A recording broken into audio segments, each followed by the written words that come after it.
Hey, what's going on, YouTube? This is Predator 357, and today we're going to be talking about the SD9ve, right? It is clear, so don't worry about it. It is definitely unloaded, right? The SD9ve. Was it worth getting? Was it worth the purchase? So the short answer is yes, it was worth the purchase. If you ask me, I spent about $300 on this. It came with two mags, two 16-round mags. I have, let me see right here. I don't have all my mags with me. I have a couple of more mags. It's in my closet somewhere. But I got some 10 rounders. But when I bought it, it came with the 16 round mags, right?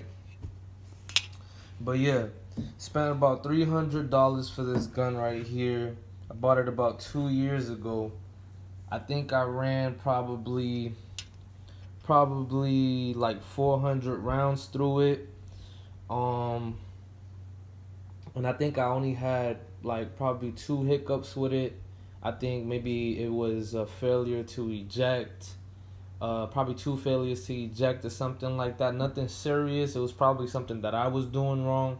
But to be honest with you, I think this gun runs perfectly. I had another issue though with the slide locking back on the last round, and that was a quick fix because I had got in contact with Smith and Wesson, and they had sent me 2 free mags, and these are the 2 free mags that they had sent me. 10 rounders, unfortunately, but basically they was trying to see if the problem was the actual magazine, and it ended up being the magazine. What I noticed is that when I loaded up with 16 rounds, for some reason it won't lock back on the last round. A lot of times, sometimes it does, but most of the time it doesn't. But when I put 15 rounds in it, it'll lock back on the last round. I don't know what that is exactly, but to me that's not a big deal. When I put the 10 rounders, they always lock back, on the last round. This gun basically, it almost runs flawlessly, right? It hasn't really given me any issues in the past 2 years that I've had it.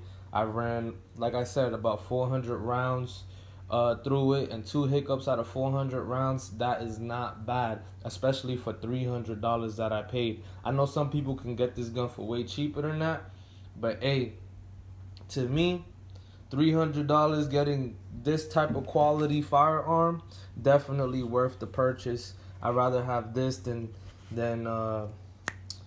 other guns like the Taurus G2, because I used to have the Taurus G2. If I had to make a decision between the two, I would actually choose this one, right? Okay, so one of my biggest issues with this firearm, right, despite all the good things I just said about this firearm, is the trigger pull. The trigger pull, to me, I hate it. Feels like a double action trigger pull. Maybe it is a double action. I don't know. But so it's easy to pull your shots to the left or to the right when you're pulling this trigger because of the great distance you have to travel for the shot to even go off. Let me show it to you real quick.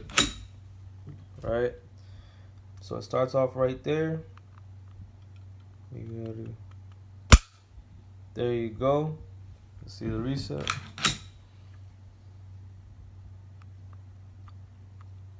So the reset is long, trigger pull is long. Just don't like it.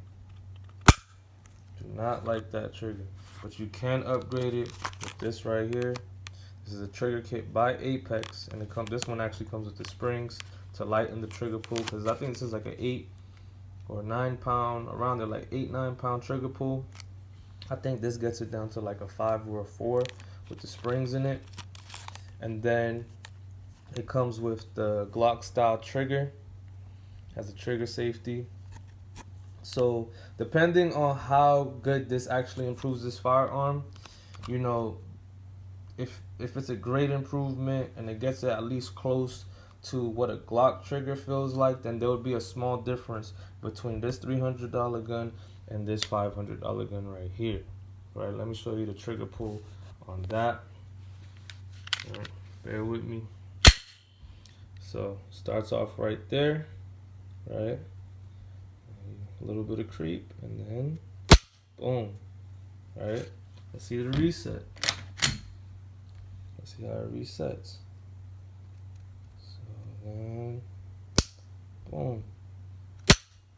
So if this trigger kit can get it close to what I just showed you right there, then hey, you make your choice between the two. Would you rather spend 300 or would you rather spend 500?